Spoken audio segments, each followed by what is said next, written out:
Yes. Good morning, good morning, good morning. And it may not be morning when you check this out, but whatever time of day it is, let us say welcome. On behalf of the Henderson Financial Group, I'd like to welcome you. I'm James T. I am with WHQT Hot 105 in Miami, part of the CMG Cox Media Group. I host a morning show and a midday show. Mornings starting at 10 o'clock until 3 o'clock in the afternoon, Monday through Friday, and it's always a pleasure when I get a chance to spend some time with Mr. Robert Henderson and his guests. And in my house, we start listening at 9 o'clock in the morning. Well, I start listening, yeah, because this morning, I mean, Rob, I learned some things that I did not know, and Mm. particularly those key things of how to handle when people subvert what you were attempting to do. You saw Oh, that? oh, no, Man. Rob. That's why we must recap item by item what what you spoke about earlier. But before we do that, I've got to give a couple big shout outs. And one is to the Embrace Girls Foundation and Jeffrey Osborne. Oh man, that was a good show. Rob, I want to admit this brother, man, he came last year and he and his wife made sure that we would have them to come back to continue the benefit for the Embrace Girls Foundation. And he says, I know, last time we did tracks, he said, I want to bring my band. And boy, he had not he had the band, and it was a great evening. And Mr. Henderson, thank you and your staff so much for participating, because I truly do believe in my heart of hearts that the Embrace Girls Foundation is helping to make not just our community from Dade and Broward counties better with assisting these young ladies and their families, but also I'll bet you that in years to come there will be people, young ladies, who will speak so highly and say it was because of Miss Velma Lawrence and the Embrace Girls Foundation and those who supported them in the community that had helped them to get to the heights that they're going to reach. Because right now they don't know how far they can go. But with her working with these young ladies, working with the families, man, my heart just fills when I think about it. Because, hey, Rob, it's something that you and I can't do, but we can do what we can to help her do what she does. That's right. That's right, man. That was a fantastic show, fantastic event, well put together. Hey, James T, man, you did a wonderful. You and Tamara G, y'all did a wonderful job, man. It was very professional. My wife Natalie, she just did a sing along. She said that was a whole sing along. Rob, you probably see yourself on some of the videos, because when I saw how your wife and Linda and your whole table was Yeah. having such a great time, I told the cameraman, I said, "Get that table, get that," because your wife was back there doing this. Yes, she was the whole time. Oh man, it warms your heart when you can see. And that's what I did. I wasn't standing back to see the show. I wanted to see the audience and see what we could do to help people have a great time. And there were some people that were so kind that they even just got up out of their seats and went to the sides and started dancing because they wanted to dance. They wanted to dance, man. But Oh it man. was a great evening. And to all those supporters. And Rob, we had judges to come and show support. Mayor, I mean, the cities around, I think they really do see that when someone will find it to be their purpose to help others, and in this case, helping these young girls from all the way down in Homestead, Florida, all the way up to Dania Beach. Man, hey, this lady has the passion for what she does that we have for what we do. Yes, yes, and it shows too, man. I mean, the results, Yeah. from Oh, the yeah. cause to the effect. The effect is fantastic, man. It was Yeah. really, but I didn't know that was his second time coming. He came Yeah. last year. Yeah, he came last year. Oh man.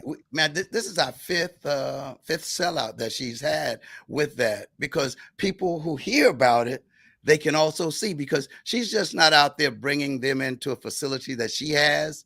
She has a thing with the schools. She's going so the schools can see how Wow, it changes the lives of these young ladies, and man. they have a classroom that they've set up in numerous schools where if you are part of the Embrace Girls Foundation, you can attend these festivities and activities. Man, Rob, I think I mentioned on one of our previous shows how she takes 100 or so of these young ladies to spend an evening in a museum. Wow. And hey, Rob, for them to spend come on, Rob, I mean, these things that she does, and she shows them how to give too. The Embrace That's Girls Foundation, they help others, and how, so all of a sudden, man, it's changing character. Or should I say, it's building character. And what you guys are doing here with the Henderson Financial Group, man, believe me, I applaud you, and I thank you, and I love you like a brother, because of the fact that you're willing to give of that we would have to pay for to get. And then we'd also have to be leery all the time is, can I trust that person that's sharing? And that's right. here, when you give the information, man, because this morning when I saw, because some of the things I know, the living trust and all of this, and having a will in the trust, and da da da da da. But when you set up a situation to say, when someone tries to go around what you have set up, here is how you can protect yourself and someone that you love. I thought, man, hey, I'd have paid for that information. That's checkmate, right? That's checkmate. There was a thing I saw someplace, or someone told me. I can't remember what, but it talks about, hey, and Linda sort of brought this out about, hey, men, close your ears. No, everybody, open your ears, because Robert always used the analogy of people playing checkers and not playing chess. That's right. But guess what? There's one thing I want to pass on to Miss Linda and all the ladies out there. The queen protects the king in the game of chess. That's right, man. I don't want to offend nobody, but Rob, if the queen protects the king and you know your role, you don't have to look for the king. The king will find you. Oh man, that's a metaphor for life, isn't it? When I hear Linda going to the ladies, I say, hey, we got to wake these ladies up a little bit, Rob. I gotta make sure I tell her that. Make sure I tell her that, man. I hope she's listening. I hope she didn't say, what James T talking about? No. That's probably what she's saying. What James he's talking about. The queen in the game of chess protects the king. So, ladies, if you prove yourself worthy to be the protector of a king, you won't have to look for him. He'll find you. That's right. Oh man, that's beautiful, man. That is beautiful. That is absolute truth. I'm just saying. No, that is the truth, boy. I'm being married 35 years. I know that to be true. See, I didn't want to make that personal with us, even though you brought out the personal issues this morning, Doc.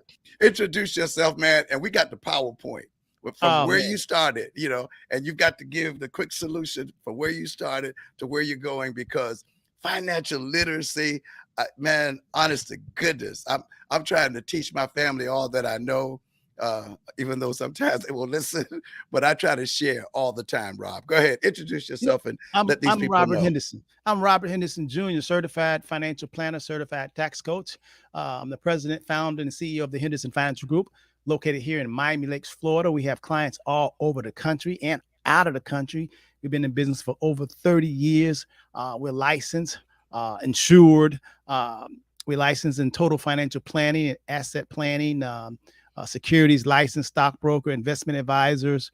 We're also real estate brokers. We buy real estate all over the country. We buy for our clients all over the country. We do a lot of estate planning in terms of also with annuities. We use a lot of advanced strategies in life insurance, not just death insurance, but living benefit life insurance that you can use now. And we do a lot of certified tax coach, where we actually teach you, if you got a business, how to get more bang for your buck and how to pay less taxes, only pay taxes that you're supposed to pay, but not what you most people have you paying.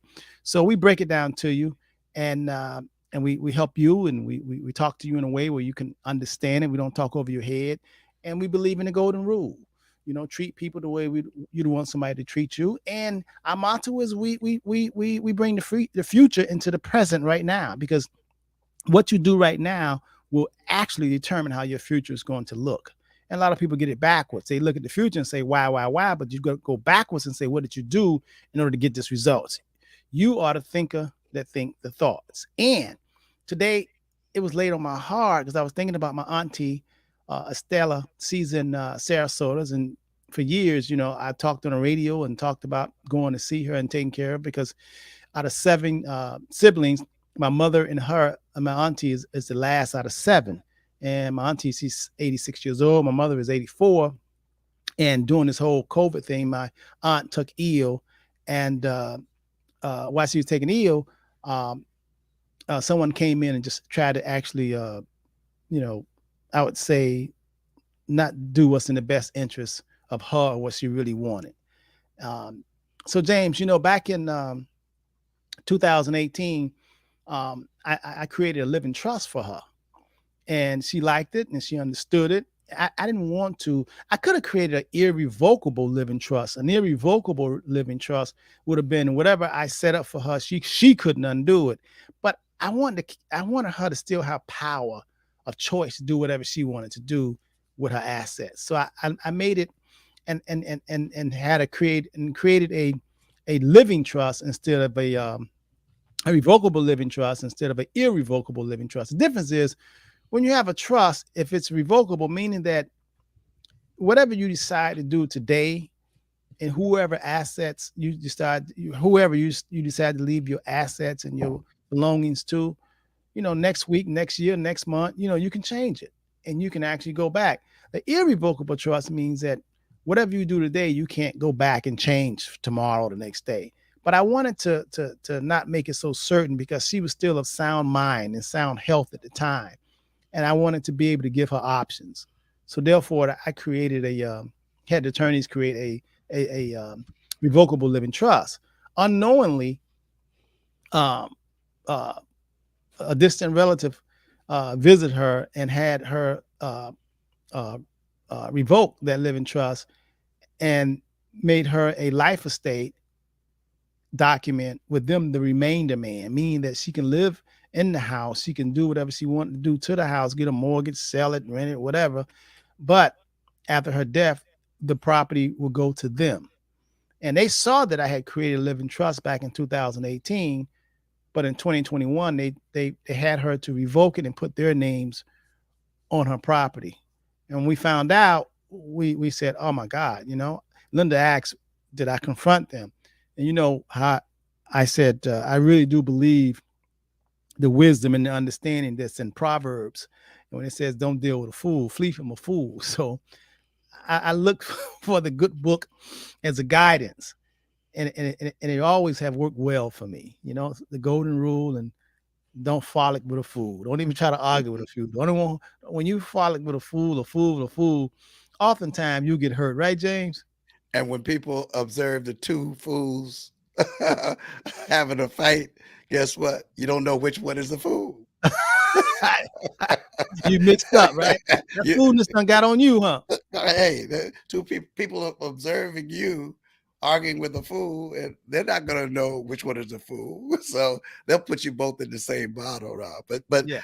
I thought that was interesting, to the point that you had to figure out a way of how to subvert what they had set up and to protect your aunt from people, because this happens in our community all the time. And you and I have this discussion quite often, in saying, I can't think of a quote unquote time that one should not be taught in some way financial literacy, other than when back in the day when we were in elementary school and we were told, here's a bank book and we're going to open up a bank account for savings. That was the only financial literacy that I can think at an early age. But I do believe that we can do better than that and start sharing with children at an early age, different terms, methods, and just talk about financial literacy, teaching them about money, because hey, I mean, you can find almost any child at any age, and they'll tell you what they want, and they have no idea what it costs. I just want it. They have no idea of what the earnings of the household is and all these things. So, I don't think we do a job that's sufficient to help our people to come out of this. uh, I won't say, well, yeah, I'm going to call it what I think it is. What does Bob Proctor? Proctor. Yeah, he talks about, hey, when we have the conscious and then the subconscious, and Yep. then beneath that, hey, we're in that X, that X. We don't get to the Y because we can't think about those things that are outside the box because we feel comfortable, and it's paradigm, and when we're there, we just feel as though money has only one purpose, and Yeah. that's to be spent and buy something. And we teach, and because of that, we're teaching our children that. And then you grow up and you wonder why they would spend, $100,000 for something that someone says is a diamond. Yeah. And sometimes it may or may not be, the purchase of a home or the purchase of a car. So that's the information that I think, Rob, that is so important. And when you said that you contacted an attorney and then said, hey, since this was done to someone you love, how can we handle that? And thank God you had enough time to do it. Yeah. Explain. Yeah. And James, you're so right in what you're saying in terms of financial literacy. When you really look back from when you're born all the way up until 18 years old, or even 21, that's really not a lot of time to really get wisdom and understanding on how to navigate and choose wisely for the rest of your life. Mm, It really isn't, James, because when you think from when you're born, hell, I mean, you take your few years to learn how to walk and then eat, then you got to go through this canned education that they take you through 1 through 12th grade, teaching you and programming you to things that are often not the truth. After you get past the basic math, reading and arithmetic and mhm. reading, after you get past that, man, you don't really learn a lot. And then you get with your peers and then you're trying to have a good time. And then, it depends on what who you're influenced by or your culture. So 18 years old or 21 years old, that's not enough time for you to really grasp the big picture of what's going on. So that's why in the ancient times, the Africans, people, in the East, they said that it took a minimum of 40 years Mm, just to figure out what the heck is going on and how life is and how to handle it in terms of choices. Because you learn cause and effect, what you do will come out, you learn karma, you learn about a whole lot more just about being a person. It takes a while. So oftentimes, like I said, when you go through grade school and they whisk you off to college and you learn how to get a job, basically, because they don't basically teach you how to fend for yourself or create. They kind of tell you what to do, but you want to be employed and have a cap on how much you could earn, even though they tell you. Then they have this, oh my God, they have this thing saying go to the army and be all you could be. And then wow. Wait a minute. Go to, yeah. Uncle Sam wants you. yeah, Uncle Sam wants you. And next thing you know, you in Afghanistan with a rifle shooting at somebody who you never even met. You don't even know. You know what I mean? Don't know why you're doing it, but you're just doing it, So that's not a whole lot of understanding. So it takes a while, man, to really grasp. Little on the financial matters that you need to learn about. Basic, Rob, because first of all, they teach you that you only have 5 senses. Yep. And it'll take you 40 years to realize, wait a minute. You mean to tell me, I don't have memory, I don't have will, I don't have perception, I don't have They don't discuss that. imagination, I They don't never have discuss that. yeah, Rob, all of a sudden, then you're saying, whoa, I don't have intuition. But oh no, that's not considered a sense. That's not a part of who I am. Subconscious mind. Oh, come on. None of that. and People don't, and hey, and, people and 50 years old, they never heard of subconscious mind. the law of attraction, they just believe it's a book or it's a movie called The Secret.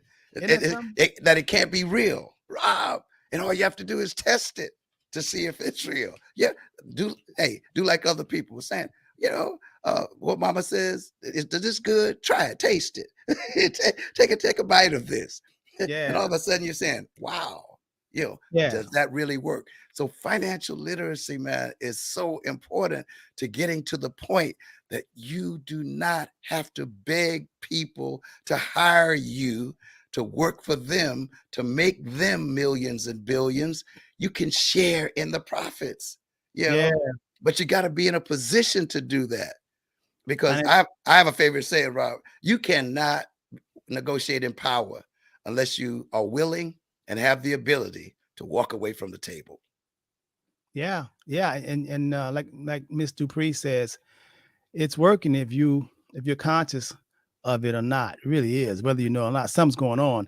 I mean, you planting or not planting, you're making choices whether you know or Amen. not. Whether you don't do no, you just made a choice. You know? That was a choice. You choose by not choosing to participate. You made a choice. Yes, yes. So I wanted to recap today for some people who didn't hear the early show. You can always go back and you can look at Facebook, and also we're streaming on YouTube also, and capture some of the information and the pointers that I brought out. But I'm gonna recap some of them. I want to talk about a will. You know, what is a will? Then I want to go back into a living trust and a TOD, transfer on death, and a POD, you know, paid on death, a mortgage, a deed, and this thing called PITI, principal, interest, taxes, and insurance. You know, Mhm. um, also I want to talk about what is a living will. You know, now reason why I think these topics here are important because you don't have to be old just to learn about these or take an interest in it. You know, you could be young and you know you could be 20 and 30 years old and you have a bank account on your own because you figure like you got a lot of time ahead and you're not going to get killed, you're not going to die, and you have a bank account and your name on it only, or if you have real estate and your name on it, when you make a transition, when you go to heaven, there's going to be a lot of problems with your assets. It's got to go somewhere. And if you don't understand the things that we're going over today, then you need to ask somebody or call the Henderson Financial Group so we can educate you. So this is not a age thing. This is a knowledge thing. It's awakening thing, understanding thing. And these are things, like I said, they don't, we all of us have to deal with this, but it's something that they don't teach you in grade school or college. You don't And talk Robert, about it. and so often we miss out on the value of it because our parents have worked so hard to help us and to put us in a position, but we don't recognize the position we're in, and the paperwork has not been done to protect it so that it stays in the family. And like you said, so that it doesn't have to go through someone else determining who gets what and how much.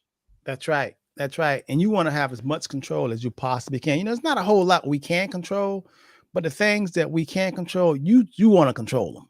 You don't want to give up your control. You know, a lot of things that we've given up control on because we didn't think that we could control. We just figure like they are going to take care of us. No, they're not.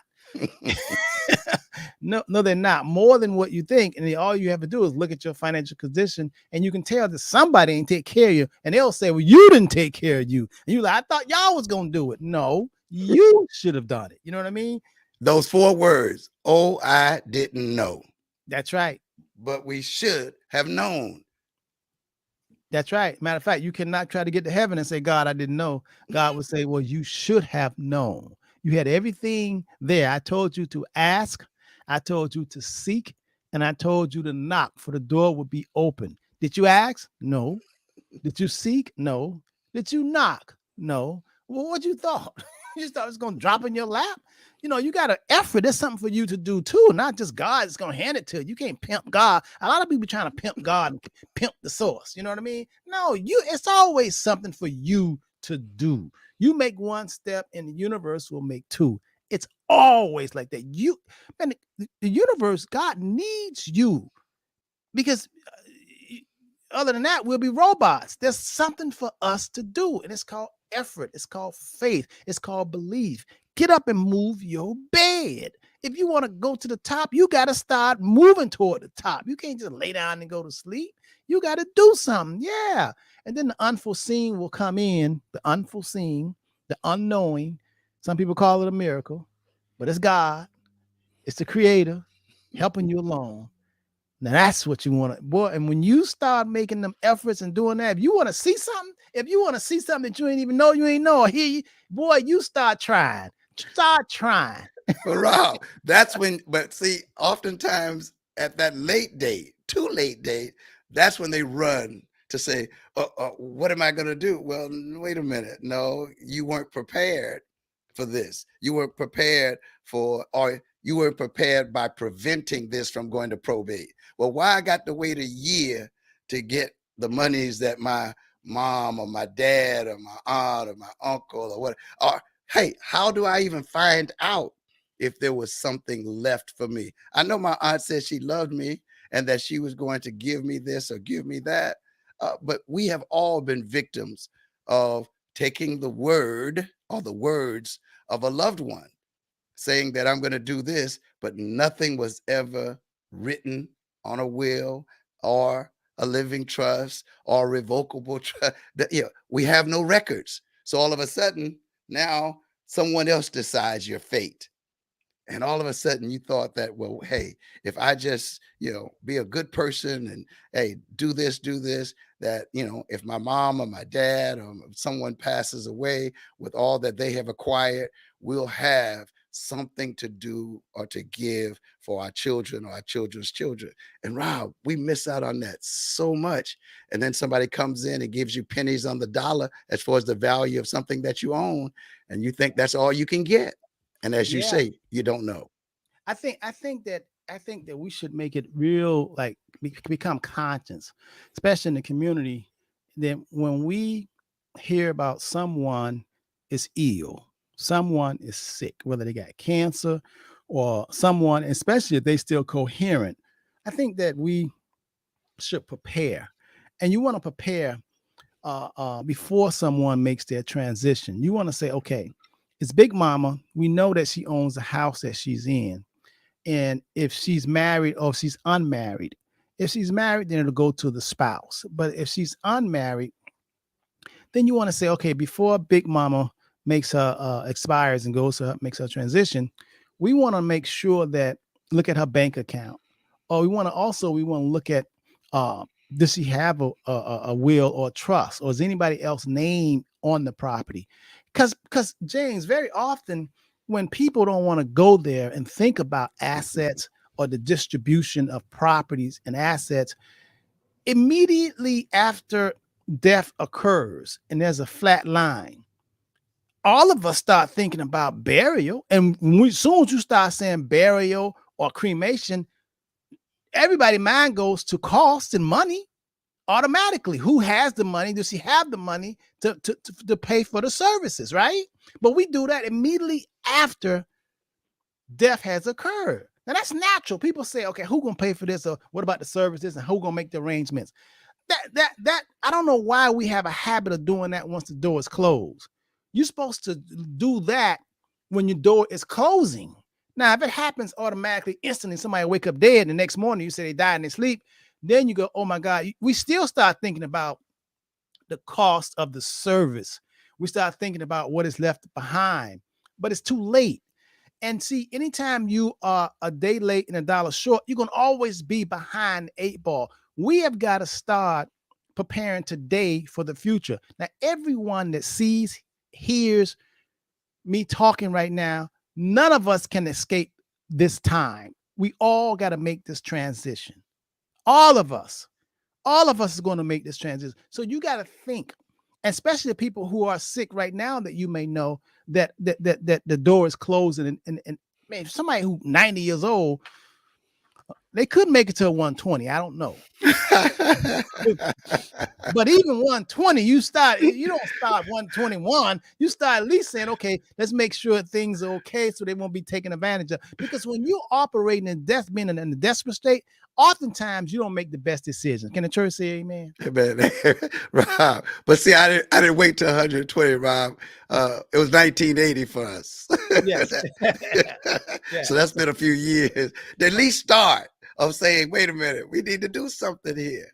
Yes. And Robert, I don't think it's ever too early, because there are people that we love that may, as you guys closed this morning, there's people that we love that may not know.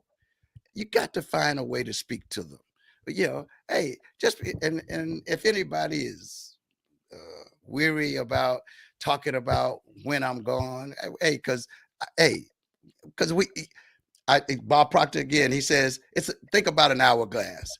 He gives an example, Rob. He said he had a grandmother, I think it was. He said she had to be about 60, and she would always be telling him, baby, I'm not going to be. It won't be long. It won't be long. She lived another 30 years. So if you look at an hourglass, you can only see what's at the bottom.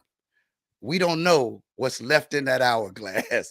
So we don't know how much time, because he said his grandmother lived to be another 30 years. He said he had a friend 30 minutes before he ran into a bridge. If you had asked him how many years he had, he'd say, oh, probably another 50. Well, we don't know how much time we have, but based on the fact that we have now, as you say, the present, and you're bringing the future into the present, think about the future now and prepare so that your children or your children's children, can say, oh, I know what mom and dad wanted. I know what they did. And they taught me how to prepare for my children's children. And all of a sudden, I think we can pull ourselves up where we're always not begging the government or elected officials to do for us what we can do for ourselves. Hold them accountable to what they should do, but then hold ourselves accountable for what we should do for ourselves and our family. And financial literacy, man, I think, hey, to me, when it comes to education, I would put that above going to college. Oh yeah, that's true, because then you need to learn about the things that you're going to need in order to take care and navigate through this world, through this life. So James, why don't we break down first? I want to talk about a will. What's good about a will and what's bad about a will? Will says that at least you're thinking about something, because that's how, at least you got. Hey, and if you ask the Henderson group, they're going to tell you, but it's not enough, because again, a will puts you in a situation where someone else makes the decision for you, as much as you think you're making the decision for yourself. And you always say that's genius when they can make you think that you're good, but you're not better and you're not best. Yeah, I just thought about it when I asked that question, what's so good, and when you started talking about bad, I say a will is like a hungry man just sitting to the table. At least he got to the table. He ain't now. He ain't, but at least he got to the table. So next after the will, Rob, but beyond the will, it should be Mr. Henderson.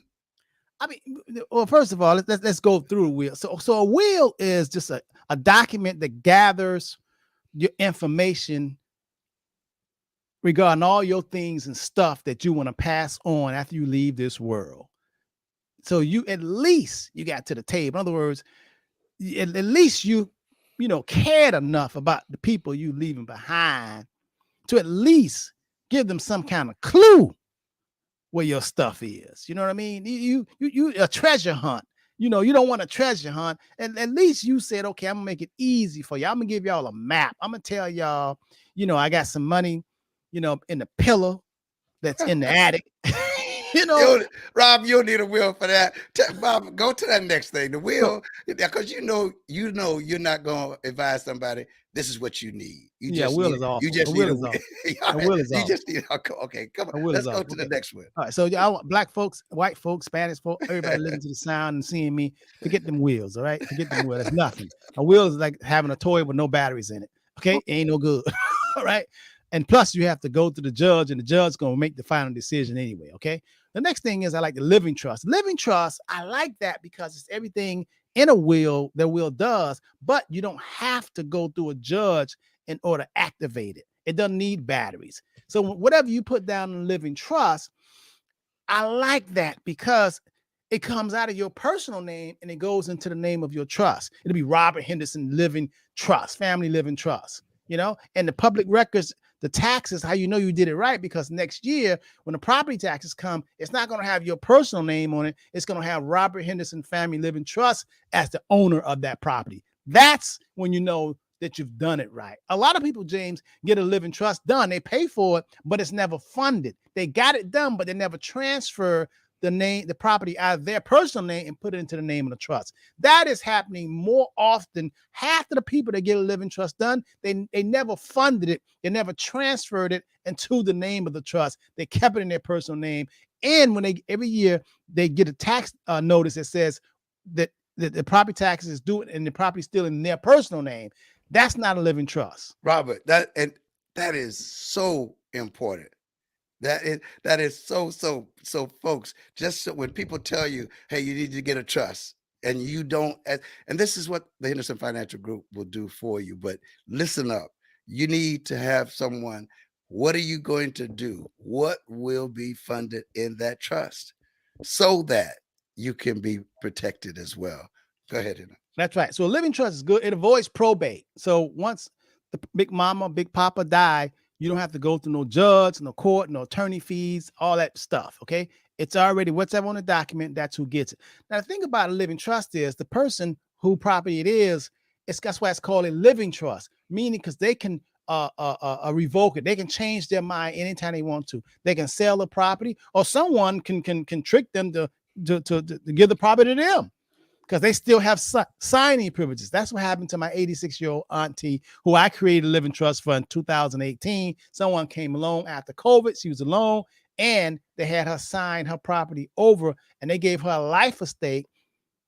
In the event she would die, the property would go to them. Now, Rob, you got two things there.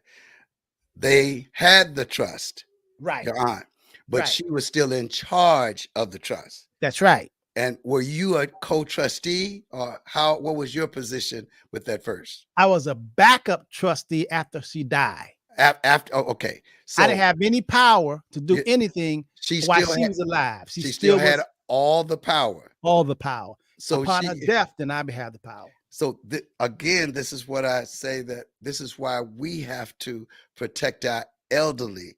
Sometimes not from other people. We have to protect them from themselves. That's right. So I mean, and believe me, if we keep living, someone's going to have to protect us too from ourselves. So I just wanted to get that point out there, because so often people say, oh, hey, mama don't want me in her business, or my mom and my dad, they don't want, hey, but guess what? If they don't want you in the business, you can do at least what Rob said. Try to know what business they have or what they're doing, and find somebody that they might trust other than you that could help them. Go ahead, Rob. That's right. So I created a living trust for her, but somebody came behind me after COVID, and she was in a vulnerable state, a distant relative, a niece and nephew, and they gave her they voided and had her void the living trust. The living trust that I created for her had a living will in it also. The living will that goes inside of a living trust is the medical part of it, in case she become incapacitated.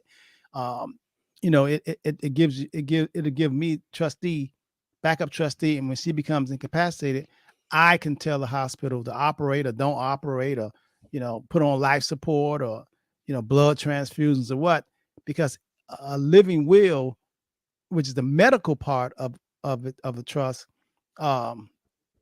it directs. So the people who maneuvered her, or whatever, I won't say that. People who had her change it, they couldn't change the living will part, where you would have the final say regarding her medical conditions. No, they vetoed the whole living trust, like it never existed. Whoa. Okay. So somebody can come in and get the permission. Long as she signs it. Long as she signs it. Because she's still alive. And Rob, we got to say, it's not a trick, because it becomes a legal document. Yes, it does. It becomes a legal because it, quote unquote, in her free will, This is what she chose to do. That's Okay. right. Okay. And then Now, they gave her a life estate in an event she would pass, then they would have the home. And okay. that's mainly what they was after. Mm-hmm. All right. So then I came in, I said, "Oh man, my sister found out about it last year. Or this year she found out about it. They recorded it uh in 2021." So like Linda saying, "Oh my God, Rod, aren't you mad that you want to go and confront them or whatever?" And I said, "No, I'm a lover, not a fighter." Like that's Michael Jackson. but what can Robert do? What I can do is we created a deed because there's no mortgage on the property. So we quit claim me on the house with her. So now it's two names on that deed and two people own the house. Okay. My Okay. aunt But and Rob, me. don't go too fast, because now, so she still had the power while she was living to Right. change what was already done by Yes. somebody else. That's right. That's right. Okay. So she still had that power to do that, So we because vetoed that. you were able to veto that by having her do a quick claim, That's right. putting And you right. Put me as owner of the co-owner, property, co-owner, co-owner, co-owner. co-owner, still Okay. giving her power. But now, if anyone tried to get to her while I'm not there and have her sign over her house, it will require two signatures, her signature and my signature. And I'm not a fool. Well, somebody is asking. Excuse me, Linda. Somebody is asking out there, Rob. I can't hear him talking. Well, why he just didn't quick claim the deed into his name as the owner of the property? Because she's still alive, and I don't want to But take her. I don't want to take her power away. In case oh, I'm going to do what's right. You know. we agree with that. I believe that truly, but it's her mental capacity as such, because now she did let somebody else come in. Yeah, but she's okay. She's not 100% dementia, so she's okay. She recognizes, she knows. Sometimes she Mhm. gets a little weak. She's 86 years old, and if and someone's over her telling her to do something, she may, you know, feel intimidated and she may sign. But now I'm her backup, so my Mm. name is on the property also. So now anything to be done with that property requires two signatures, her name and my name, so I can stop anything that's not in her best interest. Can the people who had the other document under the legal document saying that they would receive the property when she passed away, can they appeal, or can they say accuse you of doing something No, it void. nefarious? No, since my aunt signed it, it voids anything previous, any Okay, documents previous, and it's recorded downtown in the public records. okay, So, okay. so there's nothing else they could do because now it's not her by himself. They need two people. And I think Linda was asking, had you talked to him, but have they tried to talk to you? That when y'all were talking this morning, when Linda said, you didn't call him, Robert? And you said, no, I'm not going to talk to the fool. And I said, well, sometimes when or do you think that they know that what they tried to do was voided? Oh, I don't know. I Okay. don't. I really don't really care what they think, uh, because no one talked to me, and it's just I- it's like playing chess. When you playing chess with someone, you don't have to say why you made that move when I done checkmate you. It's just a move you make. what you say? Game over. Game over, man. What we talking about?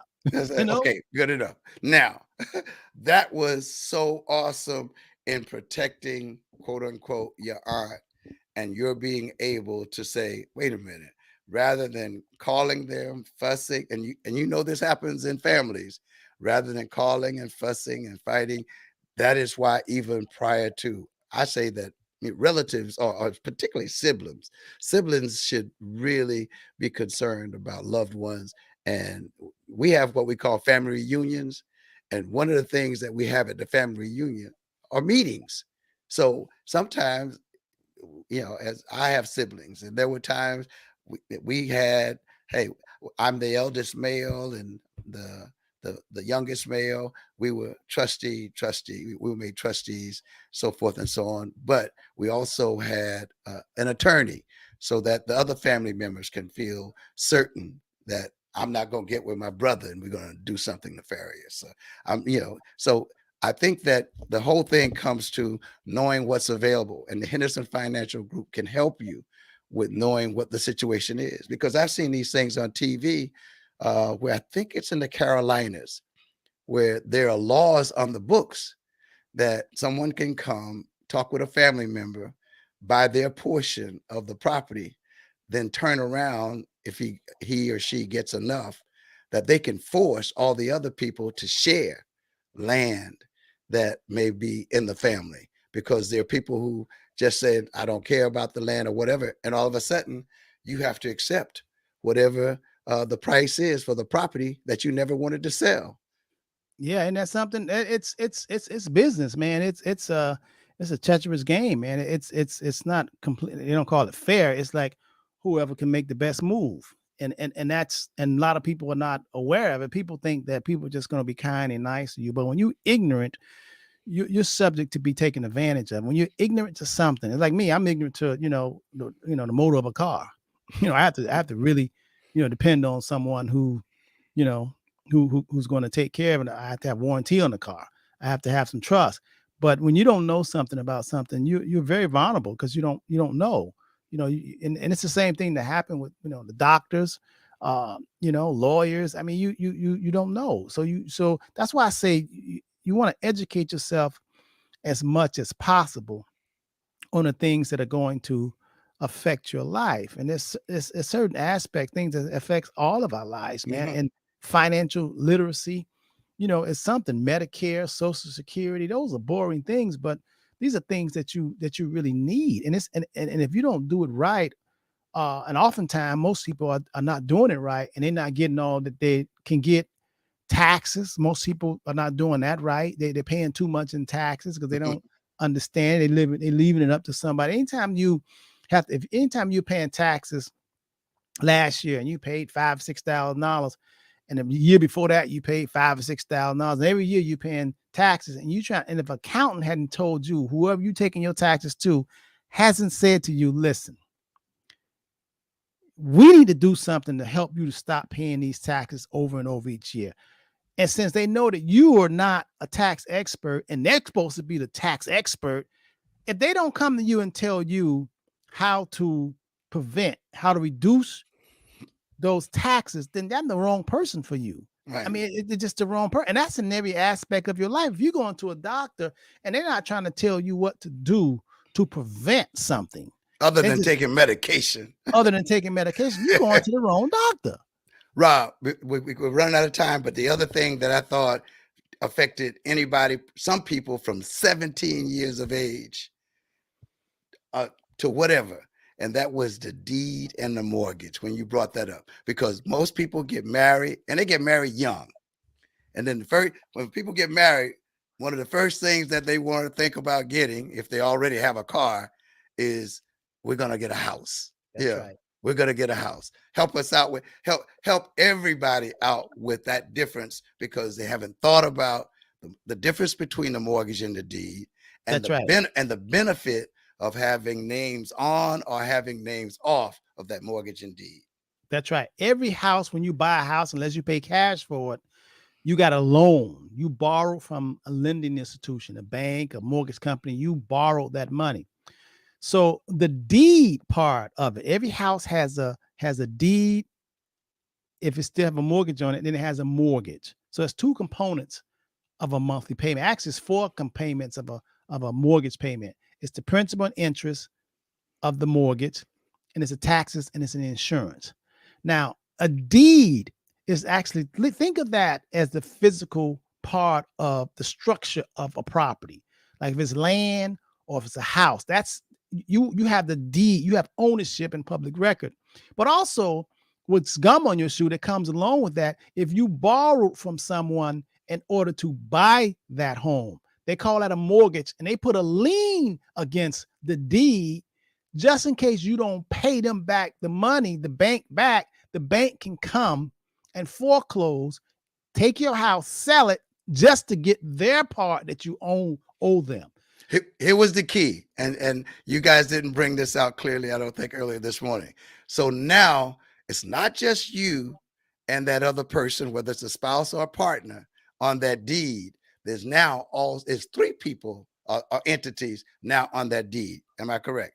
That's right.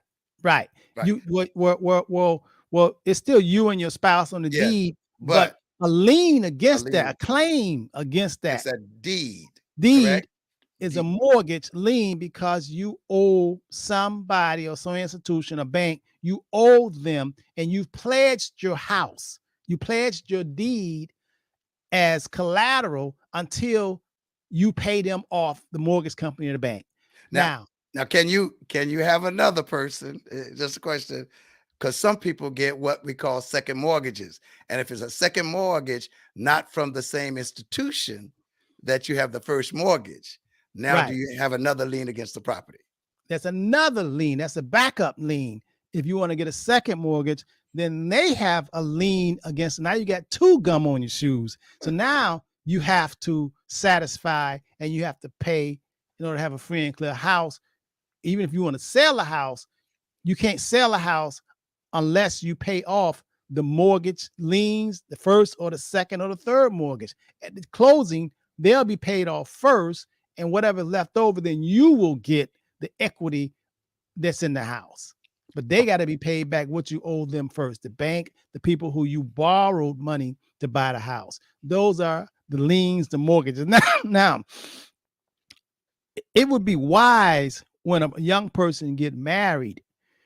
It would be wise if only one of them can qualify and go on the mortgage. Both of them should go on the deed. But if one goes on the mortgage, that means that if anything's ever happened, only one of them are on the hook for paying that note.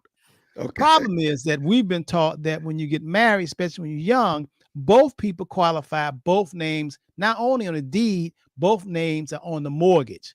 And oftentimes people say, I want my name to be on the mortgage. I want my name mortgage, which is not a good thing when you really know it. That's like saying that, you got you subject to creditors. They're going to come after you for a debt. You But sign that. can it be that they need both the names on the mortgage in order to qualify?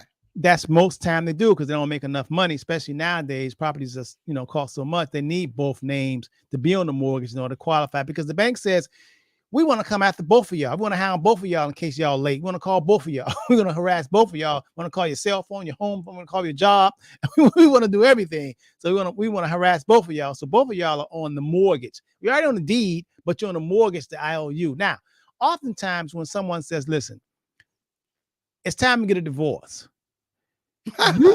You can get a quick claim deed and get your name off the deed, but they'll never let you off that mortgage because the bank says, I don't care what happened to you and the spouse, how y'all got mad.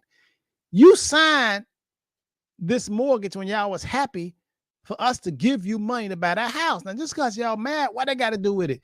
I'm still going to hold you responsible, even though you divorced and you gone with your life. You on this mortgage here until this house is paid off, I'm coming after you as a creditor, ex-husband or ex-wife. So if it is possible for just one person to be on that mortgage, you're saying that's the better.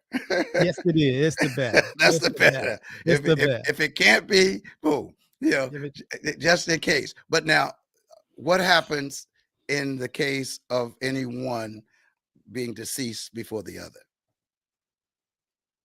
Of course, they can't hold them to the mortgage, but can if the person that now is the only one living, they must take care of that mortgage because a lot of times you can be divorced. And so, and this happens, the children move in or cousin move in if you divorce, but your name is still on that mortgage and they don't want to pay rent or they don't want to pay not pay rent, but they don't want to pay the mortgage. So right. Hey. So if your name is on a mortgage and you've left the house, you got a new wife, but your name is on that old property with your first wife and she died. She dies. Then that means that remember you took your name off the deed, so you don't own the house, the physical house, but you have a debt. You responsible for paying the mortgage. Your name is going to be, you got to pay that mortgage for the rest of your life. Now, if you stop paying it because you say you ain't living in the house and the kids from your previous marriage, Mm-hmm. they in that house, And not paying. if they're not paying and nobody is paying the bank will foreclose and your credit will get Credit. really bad. Right. That's And you have a foreclosure on you, not the kids. that's the understand. That's why I said, see, the financial literacy thing, brother, it can come at an early, it needs to come at the earliest age so that we can know these things. And when our children are talking about marriage, as parents, we should be able to talk with our children about these types of things and saying that these things should be discussed up front. Yeah, but Yeah. James, they purposely don't talk. The discussion that we're having now, the powers that be, the educational system purposely do not go in depth in terms of understanding and wisdom. They don't, it's by choice. They But don't want people to understand this clear about the subjects of mortgages. They But just don't. Rob, I'm tired of blaming them. That's what I'm saying. What we need to do is get the information so that we can pass it on. Because what somebody else won't do for me, that I can do for myself, it's almost like praying. We pray for those things that we can see, and we asking God, "Oh Lord, give me this, and He's saying, I've given you everything that you need to get that you can see. Why don't you ask me for that I have for you that you can't see?" Well, you got to be. Well, first of all, you got to be. You got to be curious. You got to be. You gotta want knowledge. You gotta. That's why they said. You gotta ask, seek, and knock. You gotta ask. And a lot of people just sit there and think that somebody gonna tell them, or it's gonna be given to them freely, or somebody gonna let them know. But there's something about being responsible and growing up and taking responsibility for oneself and one's life. Um, I think that there's a lot of emphasis on they and them, Mm. and not I. Right. And you're gonna say, who are them and who are they? Yeah, Yeah. Do you really know who I am? Well, yeah, I'm John Doe. yeah, No, John Doe is just a name. yeah, Who are you really? yeah. Yeah. Yeah, Yeah. it's a lot of emphasis on that, and I think generally people, um, just because a lot of people don't know something, a lot of people are not curious to know something. A lot of people are not engaged. James, people can work on a job for 30 years and not really know that job. What is the business all about? They just work in their department, but they don't really. They're not engaged on how the business function and how they make money or whatever. They're just not engaged. They just want to go 9 to 5, get the paycheck and go home. And they'll work 20, 25 years, not really knowing the whole concept of the business model of the business that they work in. People Mm. just, I mean, think about it, James. I mean, like I'm in one show, I was saying, like, most people don't know about their own human body. You ask a person, you know, person be 50 years old, you say, where your spleen at? They say, what's a spleen? You most people cannot, they don't know where the kidney at. If they point to it on, I mean, most and it's their own body. And they've been carrying it along for 20, 30, 40, 50 years. A lot of people don't know where the gallbladder. They don't know that. So if you've gotten it, you can identify your own body parts. How do you think people are going to have the sense or the care or the curiosity to say how does mortgages work, or how does a deed work, or what is a quick claim, or what is a transfer on death? And people just kind of coasting, man. I Uh, told you, wait, jump on that, Rob. That because that transfer of death, you talked about that, and we've only got yes, 2 minutes. So, but yes. tell them quickly. Tell them about that. If you're single or if you have any type of account, bank account, forget credit cards. Credit cards, you want to be on there by yourself because you don't want nobody else to have gum on your shoe. Like me and my wife, we don't have joint credit cards on nothing. Natalie has her credit, I have my credit. We don't have nothing. So if I all of a sudden wake up dead, I'm in heaven, what's on a credit card that I have is my debt. When you have joint credit cards, that's gum on the shoe. That's two people on the hook. When you co-sign, that's 2 people on a hook or 3 people on a hook. If you are a person that have a bank account, credit union, savings account, investment account, and you don't have a beneficiary listed, oftentimes retirement accounts have beneficiaries. A lot of people still don't have that. But if you have a bank account, CDs or whatever, checking account, savings account, you should have a TOD listed on that account, transfer on death. In the event you make your transition and you're in heaven, someone who you name will have access and be able to get that money after you're dead. Only after you're dead. And Okay. that's a document that should be necessary. Correct, It's a Rob? document that you get from the bank. Some banks call it a paid on death, POD. Some of them call it a transfer on death, TOD. But you go to your bank and you say, listen, remember when you do that, when you complete that document, the person who you name, they have no jurisdiction, they have no control, they have no power as long as you are alive. Not until there's a death certificate and you are ruled dead does that POD or TOD is activated. The person whose name on that cannot even get anything out of your bank account until you are actually gone. You left the world. So you secure. Well, we out of time, but I'm going to tell people go back and check the 8 o'clock because Robert also brought to the attention about some of these insurance policies that our grandparents, Oh maybe yeah. even our parents may have. I mean, let's educate ourselves, brothers and sisters, all of us. Hey, as Robert says, let's ask, let's seek, let's knock. And when I learned today how you could subvert what someone else tried to subvert that had been set up for the best interest of a loved one, I said, whoa, I got to put that in my quiver. Yeah, I got to pass that on to family and friends. Yeah. So and pass this on. Subscribe on the YouTube page. Do check us out here on Facebook. We try to be here every Saturday and Sunday. And yes, yesterday was a blessed day for us. What we've been asking for and talking about, it happened. so God is good. yeah, so we are about to, hey, Perfect timing. as I said before, I want those things I can't ask for, see, or imagine. So God is in the blessing business. So we're going to continue to expand this opportunity that we give for the Henderson Financial Group, not James T, because I'm a student just like all of you, but I love learning. So I want to learn what Robert and his staff has to help us, whether it's in health, whether it's in finance, whatever situation that we can learn from, so that we can share this with others. It's been a great day, my brother. Yes, it has. Great job. Excellent. You want to take us out in prayer?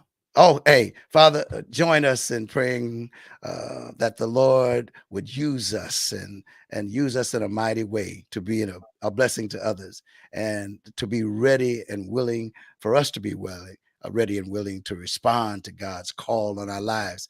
And this came from a brother today who sent me this, and he took it from Proverbs 11:14. He said, where there's no counsel, the people fall. But in the multitude of counselors, there is safety. Now, Robert has been consoling and counseling us, throughout the days. So let's take what counsel we've gotten and let's be a blessing to others, and then give God the praise. And we pray that he will bless us for that in Jesus' name. Amen. Let the church say amen. Amen. All right. Hey, fantastic. Have a wonderful weekend. Stay safe. Stay safe. Take care of yourself. Peace, love, and happiness. Goodbye.